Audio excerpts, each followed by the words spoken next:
মহিলাগুলো চিৎকার করবে, জিব্বা বের করে চিৎকার করবে, দৌড়াতে থাকবে, বাচ্চা বাহির হবে না। আর সিজার করিয়া বাচ্চা খালাসের ব্যবস্থাও থাকবে না। দুনিয়ার অত্যাধুনিক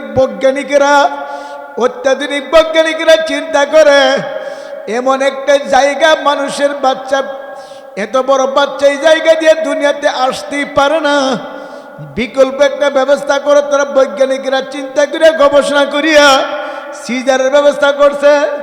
এই জন্য মহিলাদেরকে সিজার করে বাচ্চা খালাস করে। কিন্তু কিয়ামতের ময়দানে নাফরমানের বাচ্চা খালাসের ব্যবস্থা থাকবে না। কিতাবের মধ্যে লেখছে, আমার মালিক বলবে, ফেরেশতারা নাফরমানের বাচ্চার গলার মধ্যে শিকল লাগাও, আর শিকলের অপর মাথায় 70,000 ফেরেশতারা দরিয়া টানতে থাকো। শিকলের অপর মাথায় 70,000 ফেরেশতারা দরিয়া টানতে টানতে টানতে টানতে হয়রান পেরেশান হইয়া যাবে,